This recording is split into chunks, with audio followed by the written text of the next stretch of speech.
Good morning, everyone, or good afternoon, I should say.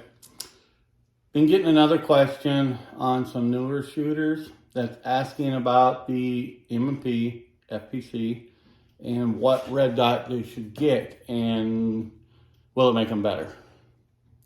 In short terms, buying a red dot will not make you a better shooter. It'll enhance, in my opinion, what you are. So if your mechanics are crappy, the red dot's going to really make you look like shit. If your mechanics of running the gun are really good, the red dot's going to help you tighten that up even better. It's going to enhance what you are. So the other part of that question is kind of spiders off like broken glass. One of them is the red dot doesn't hold for me. But what they don't understand is point of aim, POA, versus point of impact, POI. I'm going to show it to you right here on this target. It's very clear as day. Point of aim versus point of impact. And you got to know your red dot and what the holdover or under is to shoot what you want. But before you go out and shoot with a red dot and sight it in and all that, one thing you need to know, two things you need to know before you do that. Your platform on using this gun, whether it be standing, hard zero from a bog death grip tripod, prone, kneeling, whatever the platform is, you need to know what is your goal, your standards of grouping. Honestly, my grouping, we'll pick on this one, I'm not looking to put them on top of each other. There's a reason there's a 3x5 card on here, or 4x6, I think is what it is. I use these cards because one, school's in session, 25 cents for 100 of them. I can buy $2 worth and be great for a very long time. And this is where I want all my shots. If I keep them in this card, I'm happy. I don't care if it's 10 yards, 3 yards, all the way with this one, out to about 200, I'm happy. If I can keep them in this box, I'm happy with what I got. That is my goal. If I can make it better, obviously we're going to strive, or I will strive to make it better, so should you.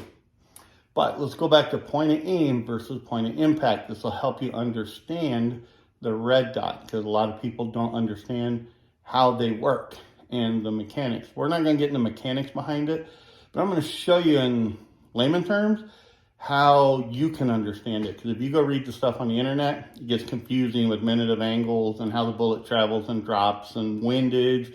Temperature will even make a difference. Today I had zero wind, well, a little bit of wind, but really zero, and it was about 62 degrees. So for me, it was pretty optimal for shooting. The pink dot on here was my point of aim and impact. That's what I was looking to hit.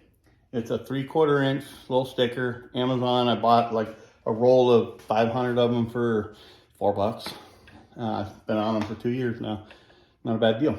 But that's my point of aim right there and impact for my zero, which was 10 yards. This again was on the FPC, the 9mm. I used Spear 124 grain full metal jackets, just run-of-the-mill target ammo. So there's my 3 at 10 yards. And by the way, it was a hard zero. It was from a tripod. Not tightened in it, I was just laying on it, and I was using my hand to hold it against the side. I didn't tighten it down because I wanted to see how the platform was. We'll talk about that later if I have time. But there it is, 10 yards. I was happy with it. I just left it there. I moved my target out to 15 yards. My point of aim is still that dot. I did not change it. So I did 3 rounds of 15 yards. You can see there, if you go from the center to center, about an inch above it. That's just how they work.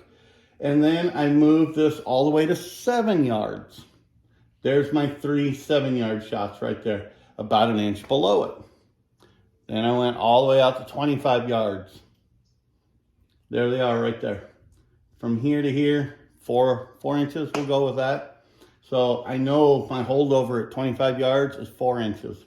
So if I am aiming for this head, I know instead of aiming here, I need to come down to about here and I'll put them right where I want. That's where I understand my red dot, where a lot of people don't, is they'll shoot here, oh, I'm great. They'll go do 15, they're up here, they're changing the red dot. They're lowering it. and then they go back to 10, and then they're down here. And then they're what they realistically call chasing the 0. Set it at whatever your yardage is, 10 yards. That's what I do for the FPC, because a lot of the range places I go to don't go over 50 yards. And the range I go to, I just don't want to go over 50 yards. And realistically, out here in my house, whatever, I'm probably not going to go past that. And I don't really do anything extending 100 yards. I do some 100-yard stuff. I'm good with this. I know where it goes. In fact, this 10-yard 0, I'd be good at 100 yards, keeping them in here, because I know where I need to keep everything. But here it is, simple, 10-yard 0. The closer you get, it's going to come down a little bit. That's just because your dot's here, the barrel is below it, and what you do is, to show you the differences here and explain it, if this is my 0, with that red dot right here, and your barrel is right here, I have to tilt that barrel up to meet that dot, so that bullet will come out. Let me back up here. This is where my dot is, where right here, my bullet has to go at an angle to hit that spot. So basically, here's your red dot. Barrel is going to be arched up just a little bit. That way that bullet hits where that dot is at that distance.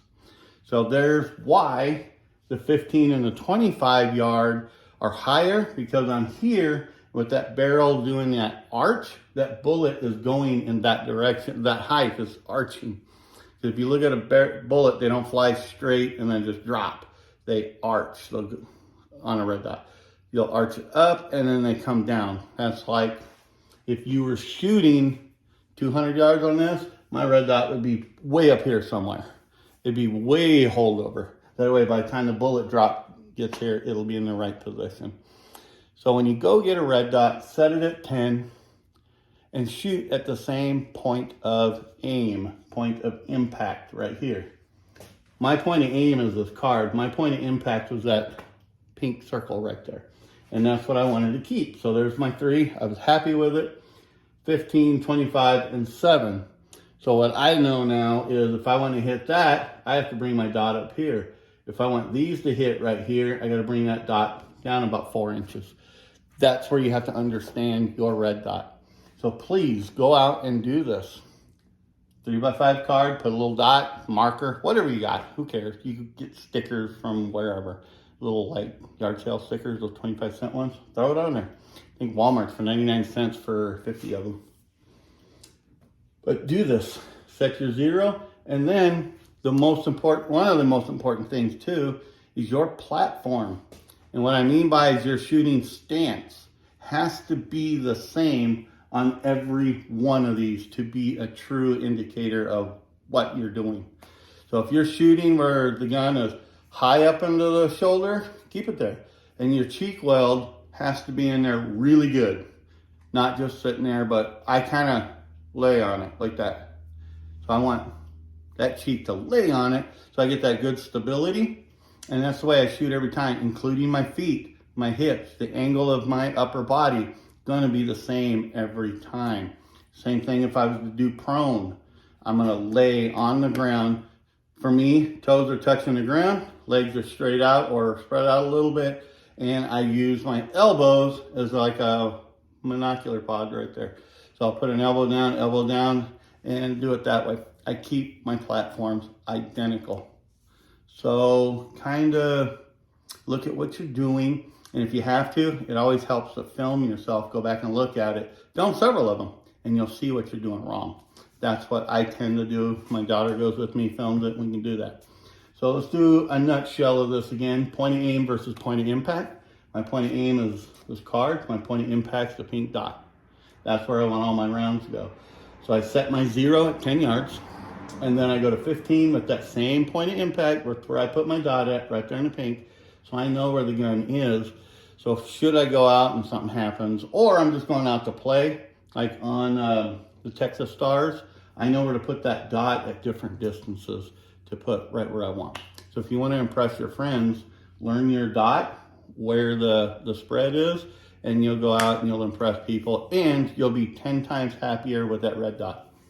So, like I said, in a nutshell, the biggest problem people are having with this is They don't understand how the Red Dot works. And when I talk about platform, this was a hard 0. Here is the same thing I just did. I'm laying this over because it's hard to see in here, but my shots are in about the same place. This was standing, freestanding up here, holding it myself at the same distances. My 10-yard 0 was right on the pink dot. My 7s were a little low. My 10s were about in the same spot. My 15s were here, and my 25s were up high again. So there you go. There's my 10-yard 0. There's my 7s. There's some 10s, 15, and 25. It mimicked about the same thing. But the bigger thing is, if you look, platform's nice and stable each time. Looks good. My platform comes out where I am 55 years old and I don't hold like I'm 25 anymore. You can see the differences here. It does change, but they're relatively in the same area with the exception of this one. I was happy where they're at. So here's where it shows where your platform can change the dynamics of how you shoot. So don't, if you're standing, even kneeling, it would be about the same thing. I didn't do it today, but I will later. Not today, but later in the week I'll do it.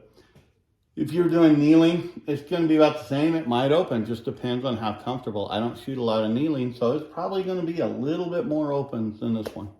But here you go. I hope that explains the Red Dot to you in a nutshell. But one thing I will tell you, buy quality ones. This particular Red Dot that I used right here on both of these was a Vortex Strike-Fire 2. I also have the Holosun Ames core. The first one, not the one with the flip-up windows, but the first one. I love it. The Holosun and Vortex are my go-to ones. I know there's others. Just look at your price range, I should say, and the goal of what you want to do and go out and buy accordingly. Holosun is a very good brand. But here you go in a nutshell. That is understanding your Red Dot.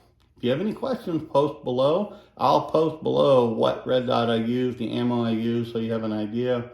But there you go. Any questions, let me know. Y'all take care and have a good day.